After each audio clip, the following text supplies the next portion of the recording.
Welcome friends and dear student. तो आज का हमारा टॉपिक रहेगा electric field due to a circular ring.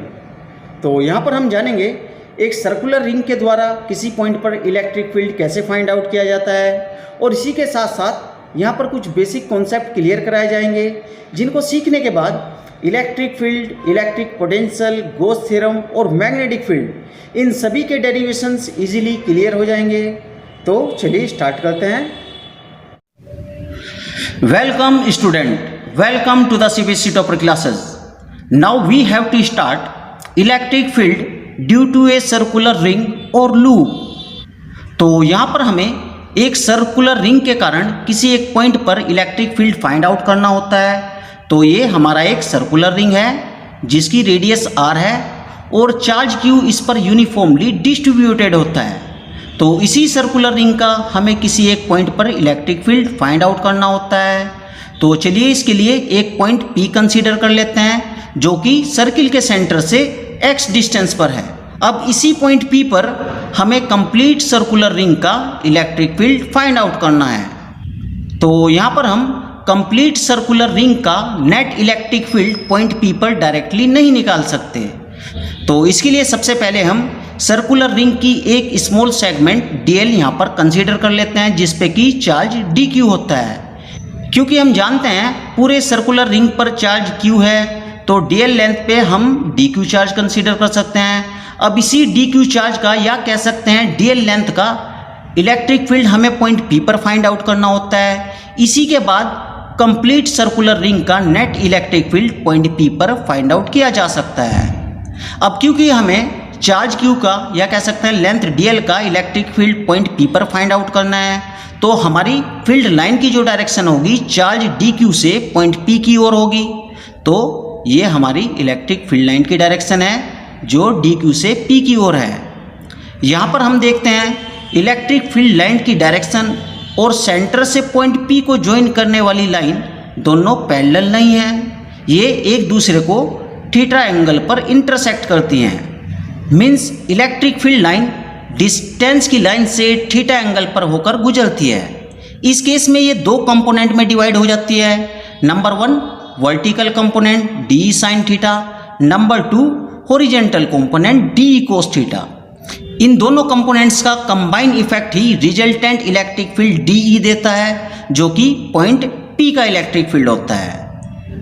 एक सिमिलर सेगमेंट सर्कुलर रिंग के अपोजिट साइड कंसीडर करते हैं जो कि dl लेंथ की होती है और इस पर भी चार्ज dq होता है। तो यहाँ पर हम देखते हैं dq से चलने वाली electric field line distance axis से थीटा एंगल पर होकर गुजरती है। तो ये भी यहाँ पर दो कंपोनेंट में डिवाइड हो जाती है, vertical component d sine theta और horizontal component d cos theta. यहाँ पर हम देखते हैं vertical components d sin theta and d sin theta are equal in magnitude but opposite in direction, so they cancel out each other।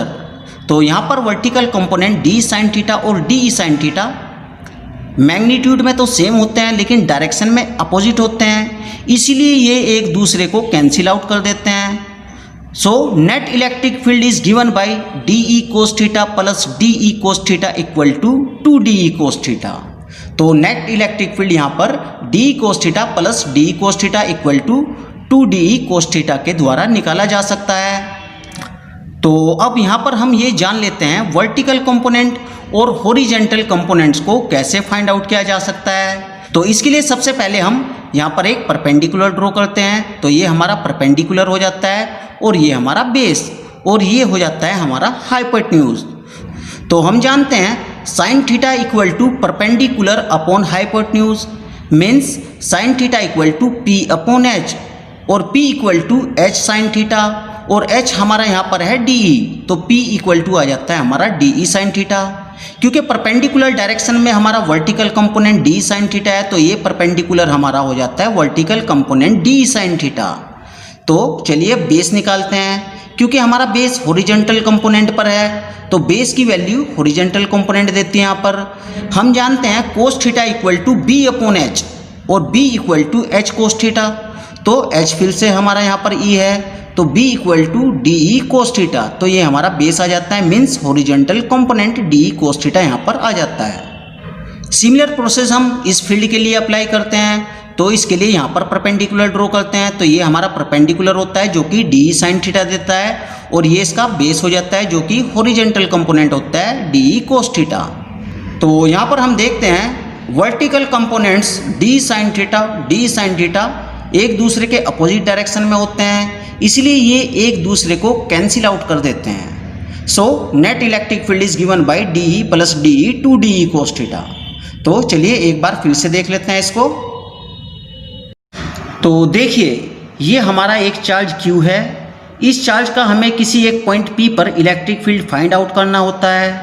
तो जो हमारी electric field की डायरेक्शन होती है वो ऑलवेज चार्ज से उस पॉइंट की ओर होती है जिस पर हम इलेक्ट्रिक फील्ड फाइंड आउट कर रहे होते हैं। तो हमें चार्ज Q का इलेक्ट्रिक फील्ड पॉइंट P पर फाइंड आउट करना है। तो इलेक्ट्रिक फील्ड लाइन की जो डायरेक्शन होगी Q से P की ओर होगी। तो ये हमारी इलेक्ट्रिक फील्ड लाइन की डायरेक्शन है। सेकंड केस देखते हैं। यहाँ पर हमारा एक चार्ज Q है, तो इस चार्ज का हमें पॉइंट P पर इलेक्ट्रिक फील्ड फाइंड आउट करना है। तो इसकी डायरेक्शन हमारी Q से P की ओर होगी। अब सपोज कीजिए ये जो पॉइंट P है किसी बॉडी के सेंटर से r डिस्टेंस पर है। तो ये कोई बॉडी है हमारी जिसका एक सेंटर यहाँ पर O है, और इस सेंटर से पॉइंट P r डिस्टेंस पर है।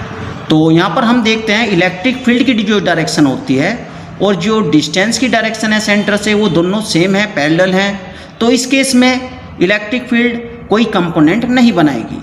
तो चलिए इसको सेपरेट करके यहाँ पर देख लेते हैं। तो ये हमारा बॉडी का सेंटर है और इससे r डिस्टेंस पर ये पॉइंट कोई P है।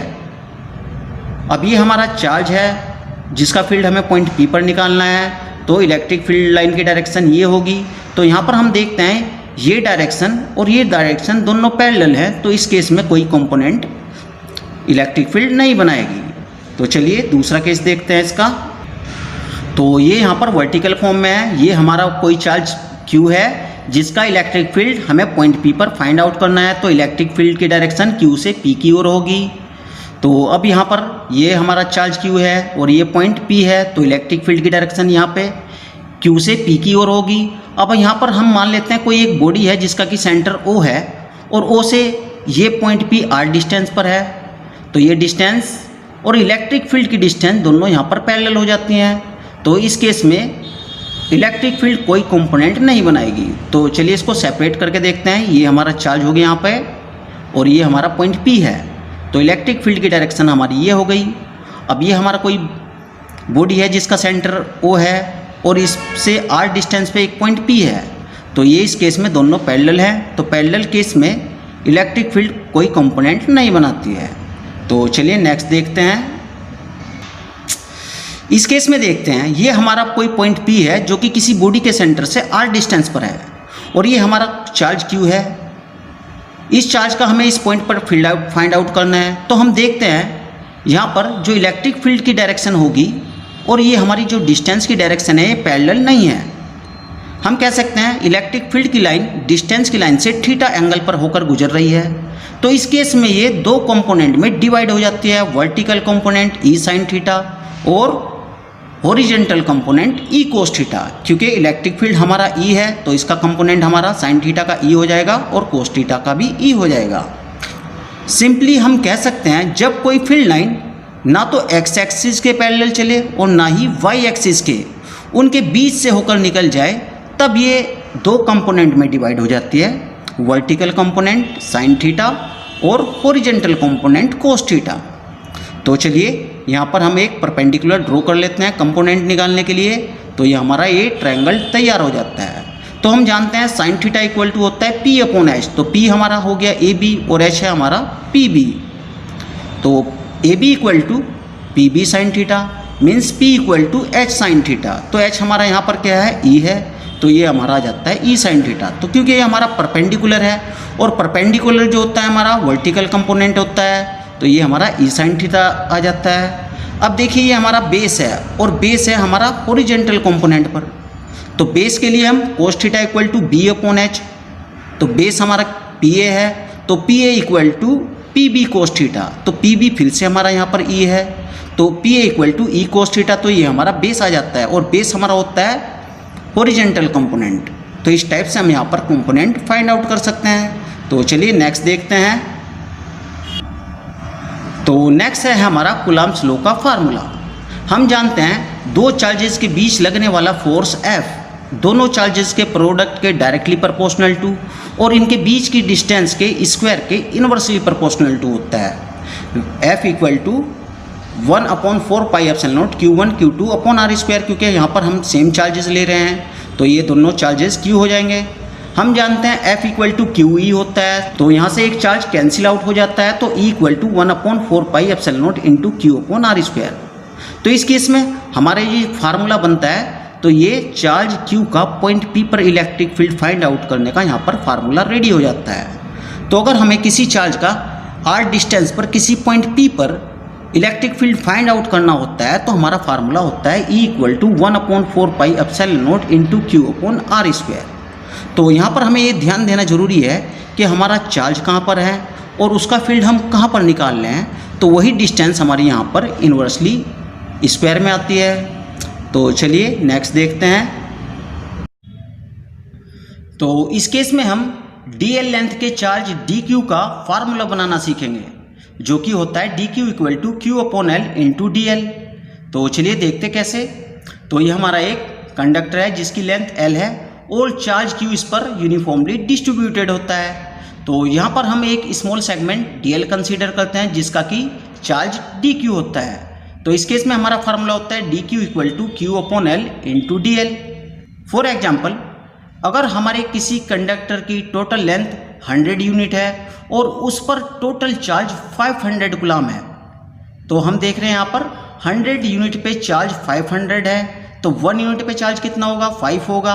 अब ये कैसे कैलकुलेट किया जाता है, 500 अपॉन 100 इक्वल टू 5। तो 500 यहाँ पर हमारा क्या है, चार्ज है, और 100 क्या है, हमारी डिस्टेंस है। तो 500 अपॉन 100 ये हमारा यूनिट लेंथ का चार्ज आ जाता है। अब यूनिट लेंथ का चार्ज निकलने के बाद जितनी भी लेंथ का हमें चार्ज निकालना होता है उससे हम मल्टीप्लाई कर देते हैं इसको। फॉर एग्जाम्पल, यदि हमें 2 यूनिट का चार्ज निकालना है तब Q अपॉन L इंटू 2, और यदि 3 यूनिट का चार्ज निकालना है Q अपॉन L इंटू 3, और यदि dl यूनिट का चार्ज निकालना है तब Q upon L into dl।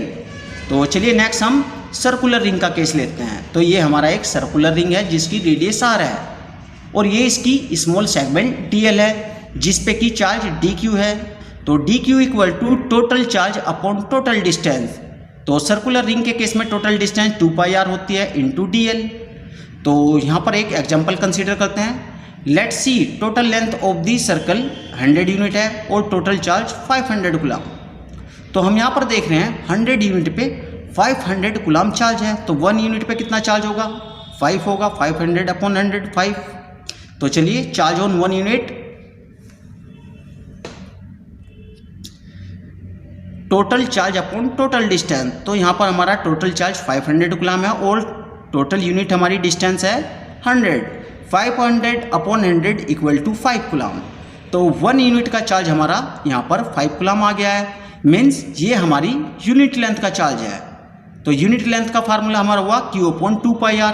अगर हमें 2 यूनिट लेंथ का चार्ज निकालना है तो इसमें 2 से मल्टीप्लाई करते हैं। 3 यूनिट लेंथ का चार्ज निकालना है तो 3 से, और dl यूनिट का चार्ज निकालना है तो dl से मल्टीप्लाई करते हैं। और dl लेंथ का चार्ज हम जानते हैं dq होता है। तो इस केस में dq equal to q upon 2πr into dl। तो ये हमारा dq का फार्मूला बन जाता है। तो इसको हम दूसरे केस से भी निकाल सकते हैं। तो चलिए देखते हैं कैसे। तो ये हमारा सेकंड केस है। हम जानते हैं linear charge density lambda equal to q upon l और q equal to lambda l, जहाँ पर q टोटल चार्ज है और l टोटल लेंथ होती है। In case of circular ring L 2πr होता है। So Q equal to lambda into 2πr।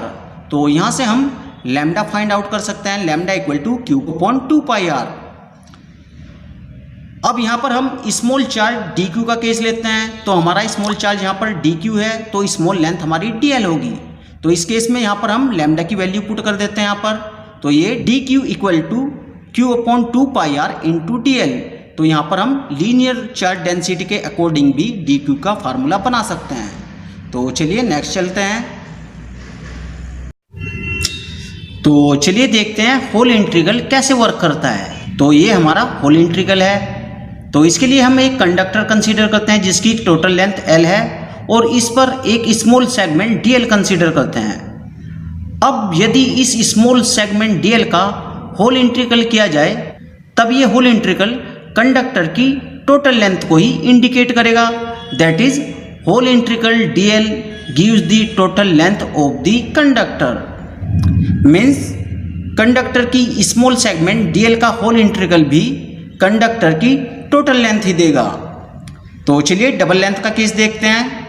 तो यहाँ पर डबल लेंथ कंसीडर की गई है। तो इस केस में 2 into whole integral DL also give the total length of the conductor. तो डबल लेंथ के केस में भी डबल लेंथ का होल इंटीग्रल कंडक्टर की टोटल लेंथ ही देता है। तो यहाँ पर हम ऑब्जर्व करते हैं चाहे सिंगल सेगमेंट का केस हो चाहे डबल सेगमेंट का, दोनों का whole integral total length of the conductor ही आता है। तो चलिए नेक्स्ट देखते हैं। अगर हमारा कंडक्टर सर्कुलर रिंग की फॉर्म में है, जैसे कि ये हमारा एक सर्कुलर रिंग है जिसकी रेडियस r है, तो इसकी सरकमफ्रेंस टोटल लेंथ 2πr होगी। तो ये हमारी स्मॉल सेगमेंट है। अब इस सेगमेंट का whole integral gives the total length of the circular ring. तो इस सेगमेंट का होल इंटीग्रल भी यहाँ पर टोटल लेंथ ही देगा कंडक्टर की या सर्कुलर रिंग की, जो कि 2πr होती है। So whole integral DL equal to 2πr। तो चलिए नेक्स्ट डबल सेगमेंट का केस देखते हैं जो कि बिल्कुल सेम है। So in case of double segment whole integral double segment also give the total circumference of the circle, that is 2πr। Means double length का होल इंटीग्रल भी circle की टोटल लेंथ ही देगा यहाँ पर, और ये 2πr होती है। So 2 into whole integral DL equal to 2πr। तो चलिए सरफेस एरिया का केस देखते हैं। तो ये हमारी स्फेरिकल शेल है जिसकी रेडियस r है और सरफेस एरिया 4πr² है। अब इस स्फेरिकल शेल पर हम एक स्मॉल एरिया ds कंसीडर करते हैं। तो इस ds का whole integral also give the total surface area of the spherical shell, और स्फेरिकल शेल का टोटल सरफेस एरिया होता है 4πr²। So whole integral ds equal to 4πr²। तो सिलेंडर का केस देखते हैं। यहाँ पर ये हमारा एक सिलेंडर है जिसकी लेंथ L है, रेडियस r है और कर्व सरफेस एरिया 2πrl है। तो यहाँ पर हम एक small surface area ds consider करते हैं। इस केस में whole integral ds also give the total surface area of the cylinder, that is whole integral ds equal to 2πrl। तो यहाँ होल इंटीग्रल ds 2πrl होगा। तो चलिए वॉल्यूम का केस देखते हैं। तो अगर हम किसी सॉलिड फिगर के छोटे से पार्ट का होल इंटीग्रल करते हैं, then whole integral dv equal to total volume of the body, तब उस छोटे से पार्ट का होल इंटीग्रल भी बॉडी के टोटल वॉल्यूम को ही देगा। For example in case of solid sphere, whole integral dv equal to total volume of the solid sphere, that is 4/3πr³। In case of cylinder, whole integral dv equal to total volume of the cylinder, that is πr²l। तो चलिए वापस चलते हैं यहाँ से। तो चलिए start करते हैं इसको। Electric field due to a circular ring और loop, the electric field intensity at point P due to a small segment DL of a circular ring is given by DE equal to 1/4πε0 into dq/r²। तो यहाँ पर हम electric field का formula apply करना जानते हैं। तो देखिए ये हमारा एक चार्ज Q होता है। इस चार्ज का हमें किसी एक पॉइंट P पर इलेक्ट्रिक फील्ड फाइंड आउट करना है जो कि Q से R डिस्टेंस पर है। क्योंकि हमारा नेट चार्ज Q है तो नेट इलेक्ट्रिक फील्ड हमारा यहाँ पर E होगा। तो E equal to 1/4πε0 into q/r²। तो यहाँ पर ये q/r² है। अगर यही फार्मूला हम स्मॉल चार्ज dq के लिए अप्लाई करते हैं तब स्मॉल इलेक्ट्रिक फील्ड हमारा DE होगा। तो चलिए देखते हैं इसको। तो ये हमारा स्मॉल चार्ज dq है जो कि स्मॉल इलेक्ट्रिक फील्ड DE बनाता है। तो हमारा फार्मूला इस केस में हो जाएगा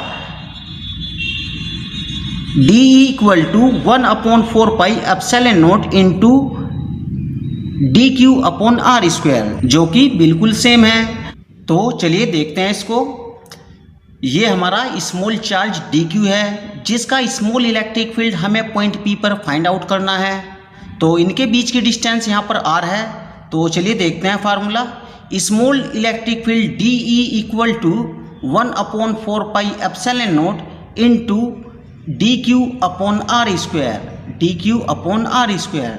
तो ये यहाँ पर हमारा स्मॉल चार्ज के लिए इलेक्ट्रिक फील्ड का फार्मूला है। अब यहाँ पर हम dq की वैल्यू फाइंड आउट करते हैं। तो dq equal to total charge upon total distance into dl। तो dq निकालना हम यहाँ पर जानते हैं। टोटल चार्ज हमारा q है और टोटल डिस्टेंस हमारा सर्कुलर रिंग है 2πr होगी टोटल डिस्टेंस यहाँ पर इनटू dl। अब इस dq की वैल्यू हम यहाँ पर पुट कर देते हैं। तो चलिए नेक्स्ट देखते हैं। तो dq की वैल्यू पुट करने के बाद हमारा आ जाता है DE equal to 1/4 pi epsilon not into QDL upon 2πr into r square. The components DE sine theta are equal and opposite and so they cancel out each other. क्योंकि component DE sine theta equal और opposite होते हैं इसलिए एक दूसरे को cancel out कर देते हैं। Therefore net electric field is given by E equal to whole integral 2DE cos theta.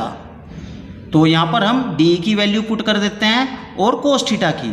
तो चलिए देखते हैं ये फार्मूला हम कैसे प्राप्त कर सकते हैं। तो देखिए ये हमारा वर्टिकल कंपोनेंट है और ये हमारा हॉरिजॉन्टल कंपोनेंट है।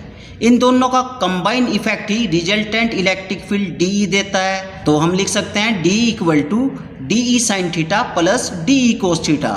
तो देख लेते हैं DE equal to DE sine theta plus DE cos theta. Similar process हम इस DE के लिए अप्लाई करते हैं। तो DE equal to DE sine theta plus DE cos theta. लेकिन हम देखते हैं ये वर्टिकल कंपोनेंट एक दूसरे के अपोजिट होते हैं। यदि एक को हम पॉजिटिव कंसीडर करते हैं तो दूसरे को नेगेटिव कंसीडर किया जाएगा। तो इस केस में हमारा सेकंड DE हो जाएगा DE equal to negative DE sine theta plus positive DE cos theta. तो यहाँ पर ये ऐड करते हैं इनको तो DE sine theta cancel out हो जाते हैं। तो हमारे पास आ जाता है 2DE equal to 2DE cos theta. तो यहाँ पर देखिए DE और DE कैंसिल आउट नहीं हो सकते। जैसे कि हमारा कोस थीटा एक कंबाइंड टर्म होती है, सिंगल टर्म होती है, ऐसे ही horizontal component DE cos theta भी सिंगल टर्म की तरह ट्रीट किया जाता है। तो इस केस में हम DE को कैंसिल आउट नहीं कर सकते। तो DE का हम होल इंटीग्रल करते हैं यहाँ पर होल इंटीग्रल 2DE और whole integral 2DE cos theta. तो होल इंटीग्रल 2DE हमारा नेट इलेक्ट्रिक फील्ड E हो जाता है और ये हमारा रह जाता है whole integral 2DE cos theta. तो यहाँ पर हम DE और कोस थीटा की वैल्यू यहाँ पर पुट कर देते हैं। तो चलिए कोस थीटा देख लेते हैं हम कैसे निकाल सकते हैं। तो ये हमारा एक ट्रायंगल है। तो हम जानते हैं कोस थीटा क्या होता है। Cos theta equal to B upon H। B हमारा x है और H हमारा R है। तो cos theta equal to x upon R। और R की वैल्यू हम फाइंड आउट कर सकते हैं with the help of Pythagoras theorem. R square equal to capital R square plus x square और R equal to root R square plus x square. तो इस R की वैल्यू को हम कैलकुलेट कर सकते हैं with the help of Pythagoras theorem. तो चलिए वापस चलते हैं यहाँ से। तो यहाँ पर हम D की वैल्यू पुट कर देते हैं और कोस थीटा हो जाता है हमारा x अपॉन R। अब यहाँ पर R स्क्वायर है और ये R है तो ये हो जाएगा हमारा R क्यूब। ये सभी वैल्यू हम कॉमन ले लेते हैं तो हमारे पास बचता है 2 इंटू होल इंटीग्रल DL। तो हम जानते हैं क्योंकि हमने डबल सेगमेंट वहाँ पर कंसीडर किया हुआ है तो 2 इंटू होल इंटीग्रल DL हमारा होगा 2πr। तो चलिए देखते हैं इसको। तो 2 इंटू होल इंटीग्रल DL हमारा जाता है 2πr और 2πr से ये 2πr कैंसिल आउट हो जाता है। तो हमारे पास अल्टीमेटली बचता है E equal to 1/4 pi epsilon not into QX upon R cube. But R square equal to root R square plus x square और R square plus x square to the power 1/2।